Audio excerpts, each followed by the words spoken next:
Hurry, hurry, hurry! You're just in time, friends, to see the most sensational, the most colossal attraction ever witnessed by the human eye. Mondo Cale #1 and Mondo Cale #2. That's right, ladies and gentlemen. Freak out. Watch the creeps. Hoy en día parece que hay algo intrínsecamente perturbador en fusionar elementos de horror con la realidad. Mientras que discutir historias de horror ficticias o teorías conspirativas puede ser visto como entretenido por muchos, cuando estos temas se entrelazan con la realidad, la situación cambia drásticamente. Existe una línea delicada que se cruza al explorar estos territorios. Los siguientes temas que voy a abordar contienen material gráfico extremadamente perturbador e inquietante. De hecho, son tan gráficos que es muy probable que este video sea desmonetizado. Así que sean bienvenidos a el iceberg de los documentales más oscuros de la vida real.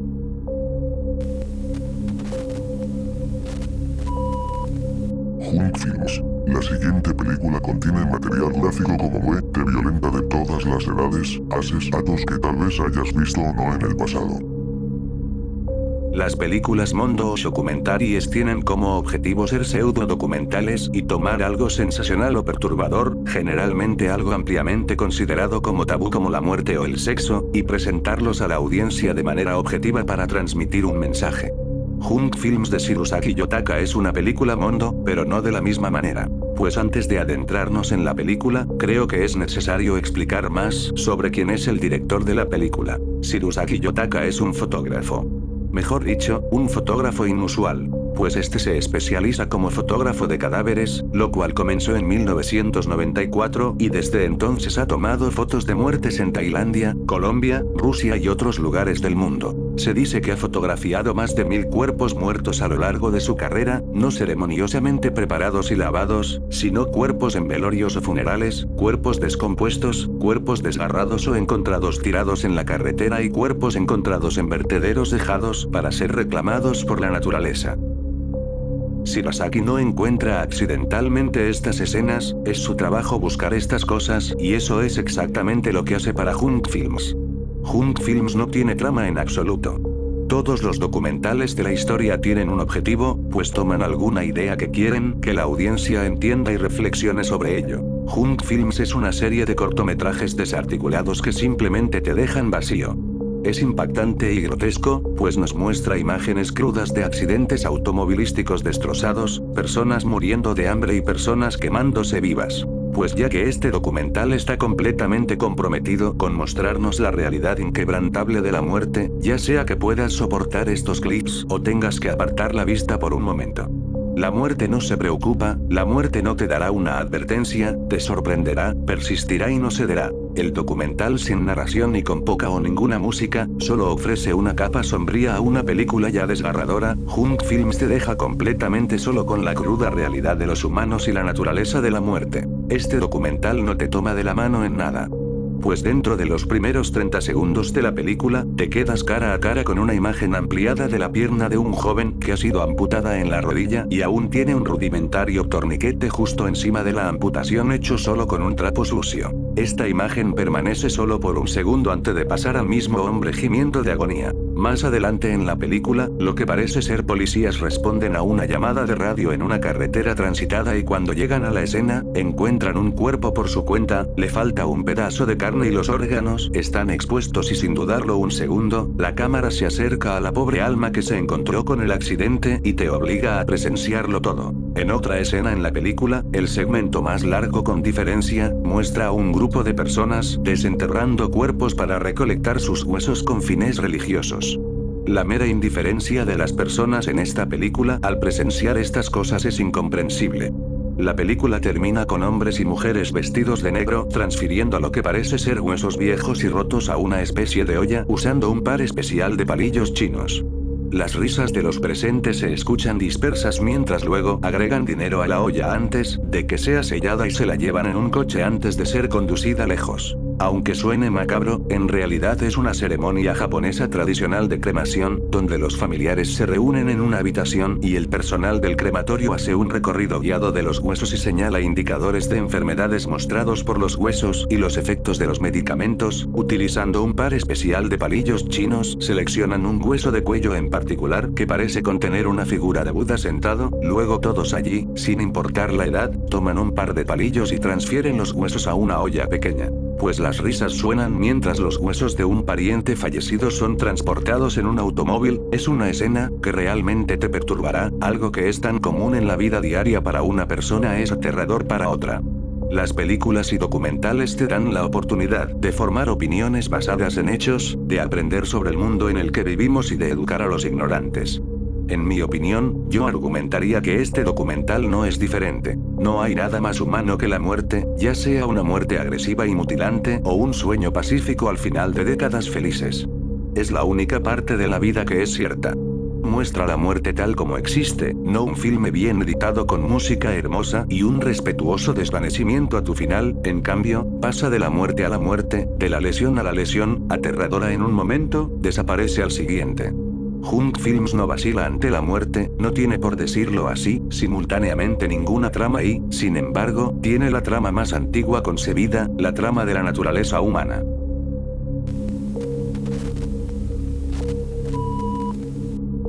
La vida de un perro. La siguiente película contiene material impactante como crueldad y agua animal, muerte yace, ato. Todas las escenas que ves en esta película son reales y son tomadas únicamente de cómo es la vida día a día. Si a menudo son impactantes, es porque hay muchas cosas impactantes en este mundo. El deber del cronista no es endulzar la verdad, sino informarla objetivamente. Mondo Kein, que se traduce como El mundo de un perro, es una película documental italiana de 1962 basada en la premisa de comparar la sociedad occidental con lo que se consideraban en ese momento países menos desarrollados. Este contraste entre sociedades pretendía impactar a la audiencia occidental, convirtiendo a Mondo Cane en una de las primeras documentarias. Este documental también acuñó el término películas mondo, que Wikipedia describe como un subgénero de películas de explotación y documentales, que con frecuencia enfatizan en temas tabú, representaciones de culturas extranjeras y secuencias de escenario presentadas como metraje documental genuino. Mondo Kein fue un éxito internacional, recaudando solo en taquillas de Estados Unidos y Canadá $4.360.000. Pero entonces, ¿por qué exactamente tuvo tanto éxito una documentary en la década de 1960? Bueno, probablemente porque desafía la idea moderna de que una documentary tiene que basarse únicamente en mostrar imágenes y vídeos de sangre y vísceras. Mondo Kein tenía como objetivo impactar a su audiencia no con imágenes, sino con ideas que en ese momento ni siquiera podían imaginar. Afortunadamente para nosotros, toda la película está disponible en YouTube en el idioma inglés, pero puedes poner subtítulos en español, así que podemos echar un vistazo a lo que hace que esta película Mondo sea tan popular. También es un buen momento para mencionar que toda la película es bastante insensible hacia otras culturas, especialmente hacia la gente de Nueva Guinea, a lo que el narrador a menudo se refiere como bárbaros. Aproximadamente a los 30 minutos de la película, se nos muestra metraje de un mercado callejero de Hong Kong donde las personas pueden comprar cocodrilos, sapos, serpientes, tortugas, lagartos, etc., por alrededor de 8 centavos por libra, que es a menudo considerado caro por los compradores. Inmediatamente después, un famoso restaurante de Nueva York llamado The Colony sirve hormigas fritas, escarabajos rellenos, huevos de mariposa, serpiente de cascabel, rata almizclera, etc., a ricos estadounidenses por alrededor de $20, lo cual se considera justo. Pues las similitudes entre estas dos situaciones e incluso cómo el narrador nos presenta estas situaciones están destinadas a ilustrar la idea de que estas son básicamente lo mismo, pero una cultura lo ve como una compra cotidiana, mientras que otra lo considera una parada poco común en un restaurante elegante. A los 40 minutos de la película, la audiencia es llevada a Sydney, Australia, y se le muestra metraje de un grupo de salvavidas realizando una demostración para celebrar el 10º aniversario de su organización. Todo este segmento está narrado con buen humor ya que nadie está realmente disgustado. Sin embargo, como la última vez, esto se contrasta con los siguientes dos clips. A unas pocas millas de la costa del atolón, un arrecife de coral en las Islas Marshall, vemos rastros de mariposas muertas en el Océano Pacífico, habiendo sido asesinadas por la radiación entre los años 1946 y 1958. Los Estados Unidos detonaron 23 bombas nucleares cerca del atolón y debido a esto, la vida silvestre local ha tenido que adaptarse. Algunas aves ahora prefieren vivir bajo tierra para evitar la radiación y ciertos peces han elegido salir del agua y vivir en los árboles durante horas, presumiblemente para evitar el agua radiactiva. Después de eso, se nos muestran imágenes de un cementerio submarino malasio donde los tiburones se comen los cuerpos y todo lo que queda son huesos esparcidos por el arrecife de coral. El punto de todo esto, una vez más, es impactar a la audiencia occidental. Esto puede no parecer tan impactante hoy en día, pero debido a la falta de conocimiento fácilmente disponible en 1962, el público en general no sabía mucho sobre lo que estaba sucediendo al otro lado del globo. Algunos otros clips interesantes incluyen una carrera de toros en Portugal contrastada con el degollamiento de búfalos en un concurso de fuerza, una tienda en Singapur que vende serpientes para comer contrastada con la procesión en un pueblo italiano para el día de San Domiciano, en la que los participantes llevarán serpientes como signo de buena fe.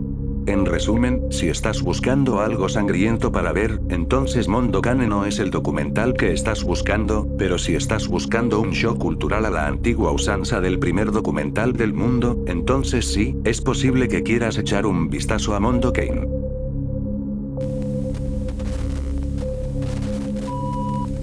Larry King. El propio documental habla del senador corrupto Larry King y su tiempo en prisión por reclamaciones fraudulentas de millones de dólares.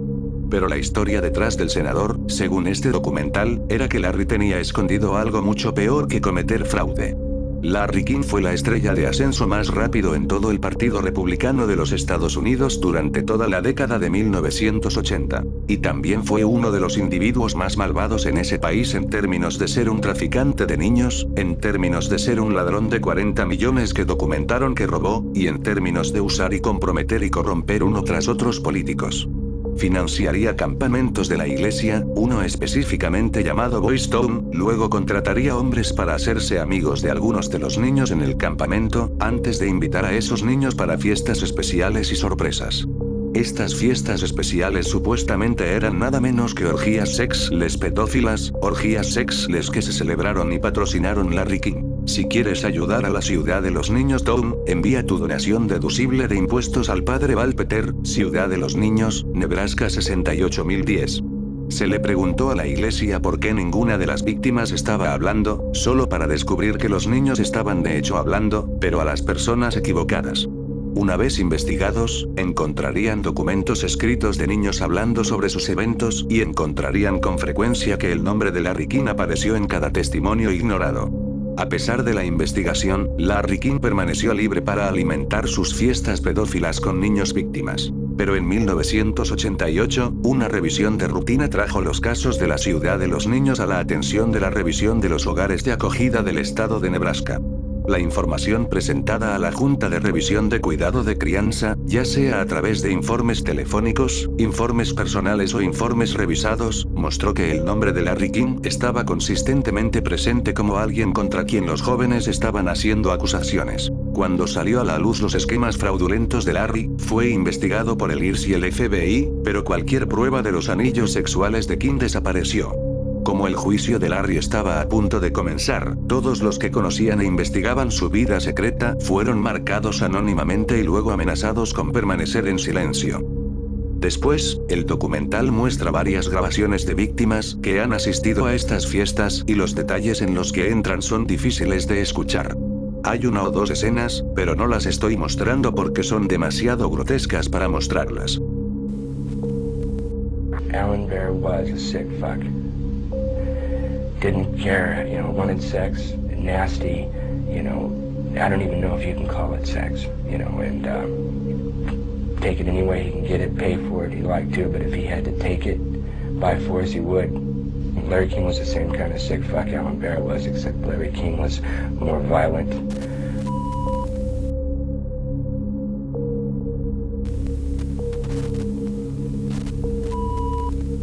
Black Metal Games contiene contenido gráfico sobre abuso de drogas y sustancias, agresión sexual, prostitución, asesinato, muerte y aborto. Dirigida por Lucifer Valentine en 2012, esta película retrata las vidas de varios individuos que comparten dos cosas en común: su amor por la música black metal y las drogas duras. Después de una pantalla de advertencia de 20 segundos, la película comienza de inmediato presentándonos a Brad. Las primeras palabras de Brad en esta película son: uso heroína. Me la inyecto en el cuerpo. La esnifo en el cuerpo porque soy adicto. Soy una maldita abominación. El director Lucifer Valentine es famoso por su filmografía cruda y grotesca, con películas anteriores llamadas Slow Torture Bucket Chamber y Slaughter Vomit Dolls. Basado en sus títulos anteriores, se puede esperar sin duda que este documental sea horripilante por naturaleza. Después de verlo, horripilante no es precisamente la palabra que usaría. Me dejó enojado, sintiendo temor, asco y remordimiento. Pues después de la escena introductoria, conocemos a Raven, quien comienza a contarle a Ben un poco sobre su historia y cómo actualmente está en una relación con un hombre en el extranjero. Su novio luego aparecería en un documental discutiendo su aversión hacia el problema de drogas de ella, y al final de la película, ese mismo novio la está ayudando a inyectarse drogas. Raven comienza a contar una historia sobre una de sus muchas experiencias de sobredosis, pero se interrumpe cuando sus amigos regresan con un nuevo suministro. A medida que avanzaba la película, todos los involucrados contarían su historia que los llevó a probar las drogas, todas ellas relacionadas con traumas infantiles, abusos y pérdida de un ser querido. Sin embargo, más tarde disputa su propia afirmación sobre su infancia al confesar ser víctima de agresión. Con el tiempo, Raven y Brad se convierten en el centro de atención. La película todavía trata sobre drogas, trauma y black metal, pero estos dos individuos se convierten en el anzuelo, y a lo largo del resto del tiempo de ejecución, puedes ver físicamente cómo se deterioran cada vez más. Finalmente, se introduce a una nueva persona después de descubrir que uno de los adictos anteriores fue asesinado. Esta nueva persona es Autumn Misery, quien discute cómo se prostituye por drogas, prostituye a otros por drogas y cualquier actividad que haya hecho por drogas, todo mientras vomita en el inodoro después de fumar crack. Más tarde, Autumn descubre que está embarazada y no tiene dinero para un aborto. La escena corta a ella acostada en el sofá y Brad inyecta una droga, presumiblemente heroína, en su estómago mientras ella se desmaya. Luego, Brad comienza a abusar de ella. Si no lo captas aún, no solo estás viendo adictos a las drogas hablar de sus vidas, estás viendo a seres humanos pudrirse ante tus propios ojos. Por último, se especula que se ve a Raven sufrir una sobredosis y morir al final de la película, pero según la página de IMDb, donde hacen las sinopsis de películas, esto es falso.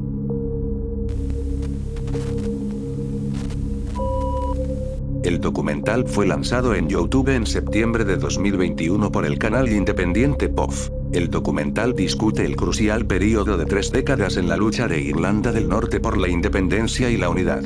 Una mitad quería separarse del Reino Unido y unirse a la República de Irlanda, mientras que la otra mitad quería permanecer en parte del Reino Unido. Republicanos y lealistas lucharon brutalmente, causando muerte y destrucción en sus propias calles por sus creencias.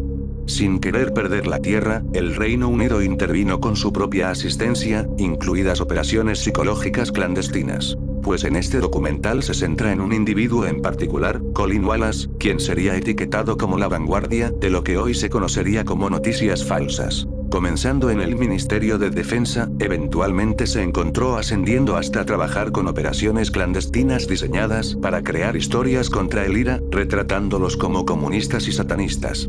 Pues todas sus historias fueron fabricadas con el más mínimo de verdad en ellas, usando esa única línea de verdad como la credibilidad de toda la historia. Un día, Wallace decide socavar toda la operación y convertirse en un denunciante, lo que resulta en que sea investigado y finalmente condenado como asesino.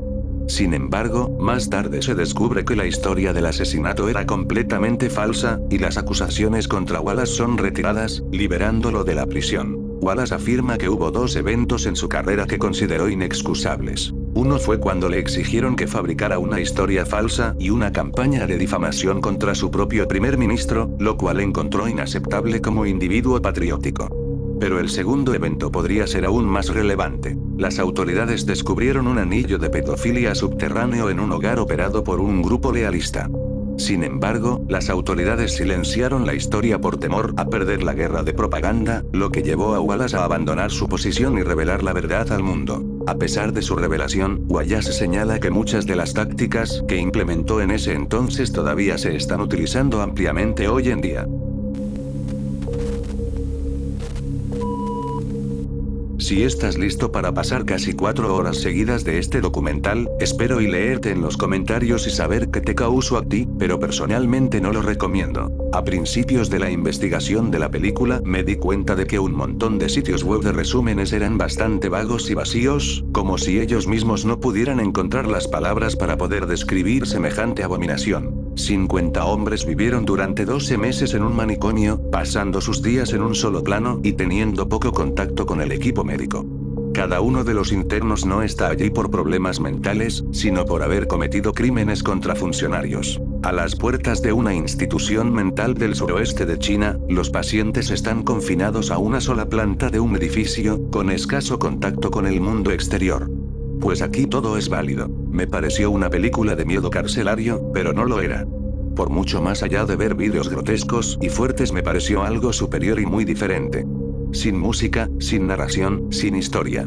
Solamente la vida real. El documental comienza con varios compañeros en blanco empezando a despertar y en cuestión de segundos el ambiente de película se establece. Pues la locura está llena de terror, risa, canto vacío y escaleras vacías son todo lo que se introdujo en la película. Debo mencionar que un prisionero en particular es simplemente titulado como desconocido, pues este fue un apodo que se dio a sí mismo.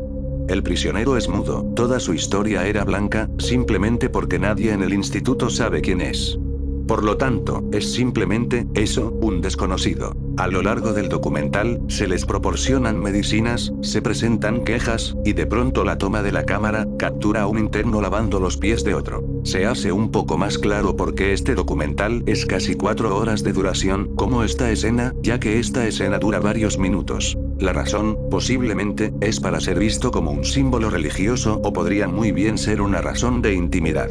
Hay muy poco contexto para las escenas y no hay narraciones en absoluto para proporcionar información. Puede llegar a ser rápidamente frustrante. La cámara sigue a este hombre en particular mientras habla, molesta a los prisioneros dormidos, grita al personal del hospital y pide irse a casa, y nos enteramos de que solo lleva aquí 5 meses, un periodo de tiempo minúsculo comparado con otros reclusos.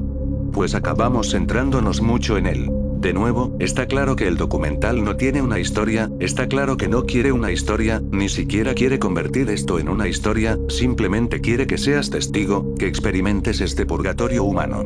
No hay salida, no hay mejora, simplemente estás aquí. Solo. Experimentando tu final, el vertedero de la sociedad. Solo podemos sentarnos y ver horas de películas con personas asustadas, perdidas y confusas. Individuos que se hundieron profundamente en este lugar mohoso. Hay planos que se prolongan demasiado tiempo, pero tal vez ese es su punto. Una edición que dura 15 minutos se consideraría demasiado larga, pero esos 15 minutos de aburrimiento y vacío, justo ahí. Esa es su vida. Tal vez no se pretendía sobreexplotar la película para ganar tiempo de visionado y complacer a un algoritmo como estamos acostumbrados, sino más bien para darte la más mínima pista sobre lo que trata. Porque esto es todos los días, esto es para siempre. La película termina diciendo que fue grabada entre enero y abril de 2013 en un hospital psiquiátrico de la provincia de Unión, al suroeste de China. El hospital alberga a más de 200 hombres y mujeres pacientes, todos ellos internados involuntariamente, algunos por sus familias, otros por la policía o los tribunales chinos. En una región empobrecida, la gran mayoría de pacientes y sus familias no pueden permitirse pagar su tratamiento. Los pacientes violentos y no violentos son alojados juntos. Algunos fueron declarados criminales dementes tras asesinar a sus padres, cónyuges, hijos, vecinos o desconocidos. Algunos fueron internados por trastornos de drogas o alcohol, como peleas de conducta o vagabundeo. Algunos fueron internados tras sufrir colapsos mentales o exhibiendo comportamiento aparente como intensa devoción religiosa, repetidas peticiones políticas u oposición a leyes de planificación familiar.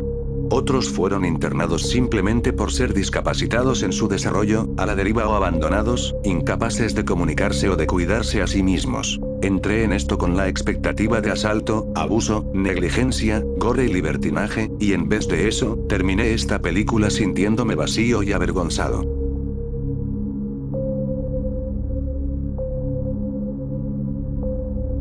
Antes de despedirme quería recordarles que la mayor parte de la audiencia no está suscrita a este canal, te agradecería si te suscribieras a mi canal y activaras las notificaciones, ya que muchas personas me han comentado que no les notifica cuando subo video. Muchas gracias por quedarte hasta el final, te recomiendo y vayas a ver el último video que subí en el canal para que YouTube lo recomiende a más personas. Yo fui Jesus y les deseo buenas noches.